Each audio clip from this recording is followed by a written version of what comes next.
السلام علیکم اسٹوڈنٹس. اس سے پہلے ہم لوگوں نے لیکچر اپنا محمد خان جنیجو کے بارے میں پڑھا تھا، اور آج ہم آگے کنٹینیو کریں گے بے نظیر کے حوالے سے، اور ان کی جو دور حکومت ہیں ان کو ہم ڈسکس کریں گے. Benazir Bhutto's first government era December 1988 to 1990، جو ان کا جو پہلا دور حکومت تھا 1988 سے 1990 تک، وہ آج ہم ڈسکس کریں گے. اور اس کے بعد سیکنڈ دور حکومت جو ان کا 1993 سے 1996 تک تھا، وہ بھی ہم دیکھیں گے.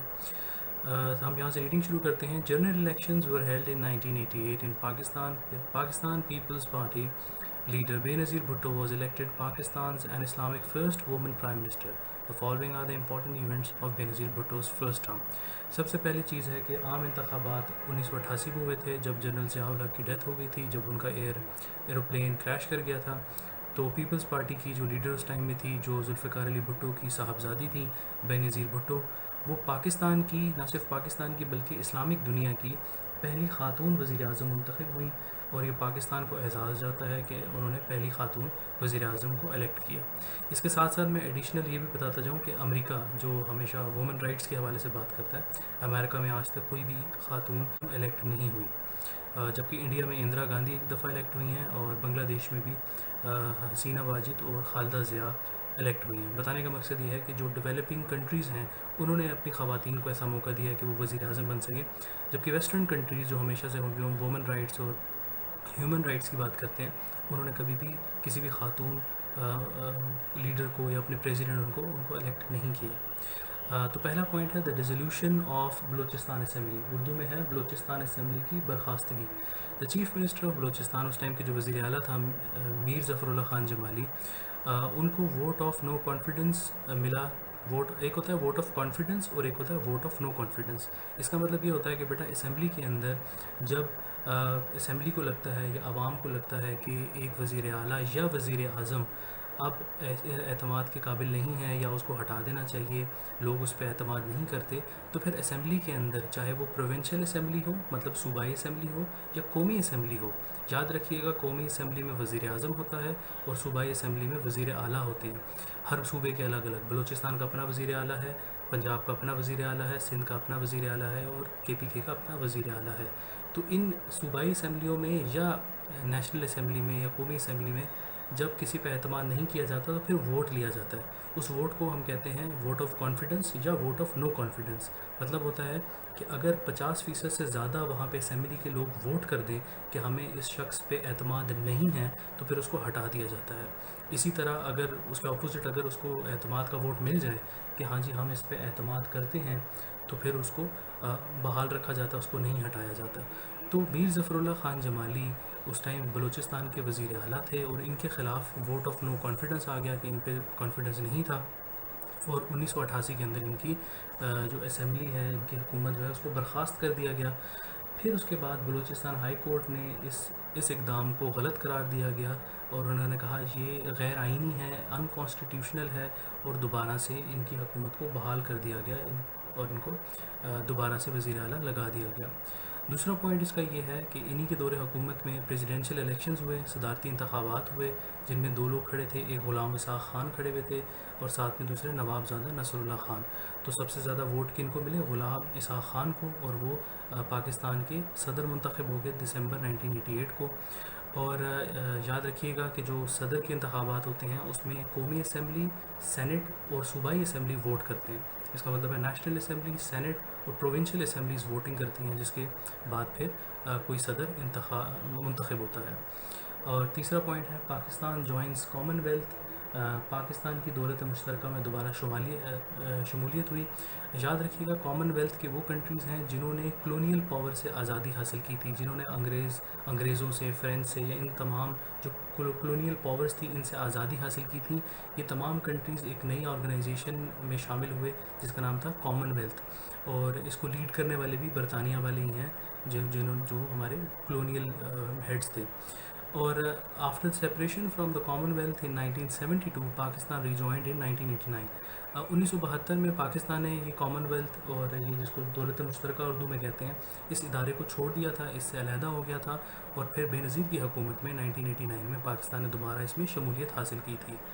اور جب بات کی جائے گی پاکستان کی فارن پالیسی کے حوالے سے تو خارجہ پالیسی کے حوالے سے بے نظیر بھٹو نے نان کنفرنٹریشن کی پالیسی رکھی، جس کا مطلب ہے کہ ہم کوئی محاذ آرائی نہیں چاہتے، کوئی لڑائی جھگڑا جنگ نہیں چاہتے. کس کے ساتھ؟ انڈیا کے ساتھ، کیونکہ ہمارے 65 میں اور 71 میں 2 جنگیں ہو چکی تھیں، تو ہم دوبارہ سے ایسی کوئی حالات نہیں چاہتے تھے.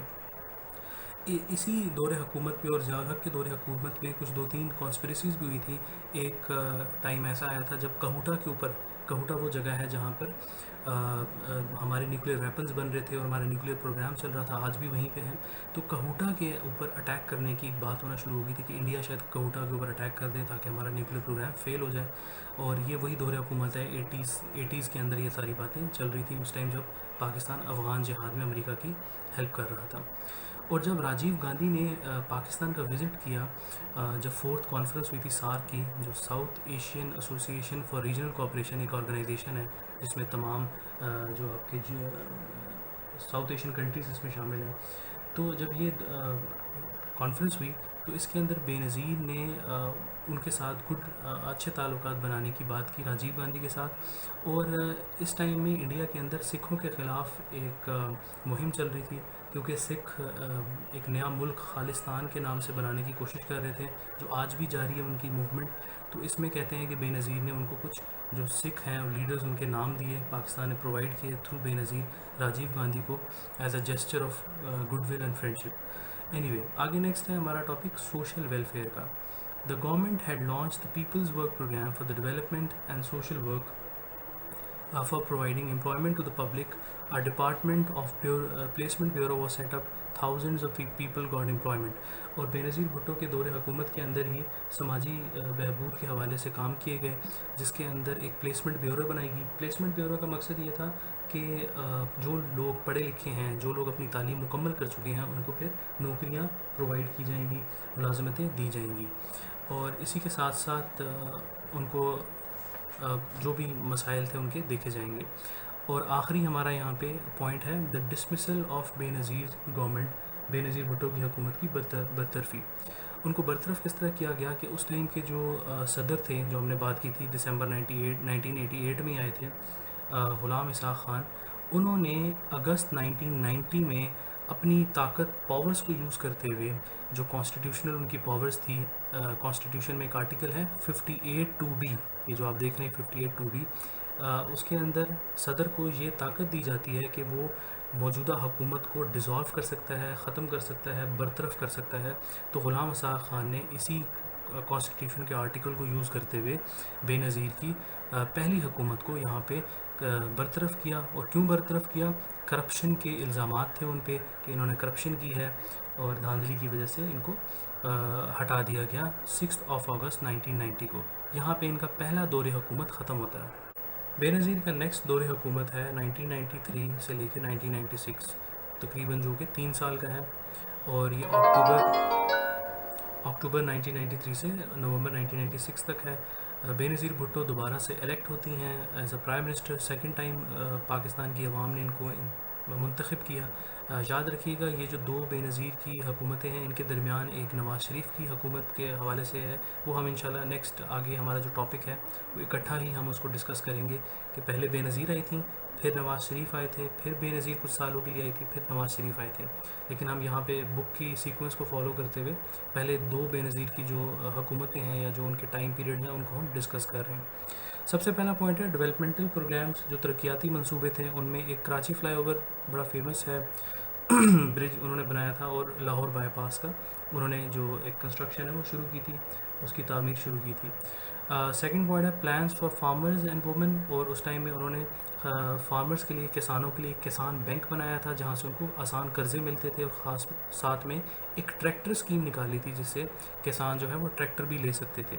Social and health policies were frame for women. خواتین کے لیے خاص طور پہ کام کیا گیا کیونکہ بے نظیر خود ظاہر ہے خاتون تھی، تو انہوں نے خواتین کے لیے بھی کافی کام کیا. Women police stations and courts were set up for providing legal facilities to this class.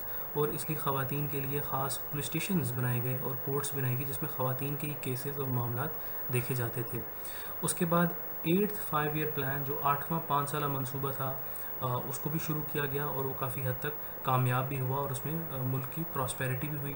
Foreign visits and Kashmir issue, اس کے بعد انہوں نے بیرونی دورے شروع کیے جس کے اندر انہوں نے ایران اور ترکی کا دورہ کیا، اور مسئلہ کشمیر کے حوالے سے انہوں نے ان ملکوں کی حمایت حاصل کی، سپورٹ حاصل کی کشمیر کے معاملے پہ. تو ایران آج تک اور ترکی آج تک بھی یہ دو ملک ہمارے کشمیر میں سپورٹ کرتے ہیں. Many agreements of cooperation in different fields were signed, اور کافی سارے سمجھوتوں پہ بھی تعاون کیا گیا اور سائن کیے گئے ایگریمنٹس. خیبر پختونخوا گورنمنٹ، اس ٹائم اس کو خیبر پختونخوا کو NWFP کہا جاتا تھا. The government of chief minister Pir Sabir Shah of Muslim League and the assembly was dissolved in 1994 in Khyber Pakhtunkhwa and Aftab Ahmad Sherpao of the People's Party was elected chief minister. اسی طرح پیر صابر شاہ صاحب تھے اس ٹائم مسلم لیگ کے، اور ان کی حکومت کو خیبر پختونخوا میں ختم کیا گیا، ڈیزالو کیا گیا 1994 کے اندر. اور پھر خیبر پختونخوا میں جو اس ٹائم NWFP کہلاتا تھا، اس میں آفتاب احمد خان شیرپاؤ، ان کا پورا نام ہے آفتاب احمد خان شیرپاؤ، یہ پیپلز پارٹی کے تھے، ان کو چیف منسٹر بنا دیا گیا. اور فائنلی ایک بار دوبارہ سے بے نظیر بھٹو کی جو حکومت ہے اس کو درمیان میں ہی 3 سال بعد ہی برطرف کر دیا گیا. اس بار جو صدر تھے وہ پریزیڈنٹ فاروق احمد خان لغاری صاحب تھے، اور فاروق احمد خان لغاری نے دوبارہ سے ان کی حکومت کو برطرف کیا، اور دوبارہ سے وہی پاورز کانسٹیٹیوشن کی یوز ہوئی جس کا ہے 58(2)B جس کو کہا جاتا ہے. کانسٹیٹیوشن کے اندر آرٹیکل ہے 58(2)B. اور پھر بے نظیر نے تقریباً یہ 3 سال کا دور حکومت اپنا مکمل کیا. تو بظاہر دیکھا جائے تو بے نظیر نے پہلے 2 سال آلموسٹ 1 سال 10 مہینے، اور دوسرا جو ہے تقریباً 3 سال کا مہینہ اور 3 سال کا جو ٹائم پیریڈ ہے وہ مکمل کیا، اور ٹوٹل آپ سمجھے تو یہ 5 سال کا ٹائم پیریڈ بنتا ہے. جبکہ ایک جمہوریت میں ان کو 5 سال کا موقع دیا جاتا ہے، جو کہ یہ مکمل نہیں ہو پایا، یا 1990s کے اندر یہی افسوسناک ہمارے ساتھ المیہ رہا کہ بے نظیر کی حکومت اور نواز شریف کی حکومت کبھی 2 سال کے لیے آئی، کبھی 3 سال کے لیے آئی. تو ان 10 سالوں میں 4 حکومتیں تبدیل ہوئیں، جبکہ اصولاً 5 سال کی 2 حکومتیں ہونی چاہیے تھیں. اینی وے نیکسٹ ہم انشاءاللہ اگلے ویڈیو میں ہم لوگ میاں نواز شریف اور ان کی حکومتوں کے بارے میں بات کریں گے. Thank you very much.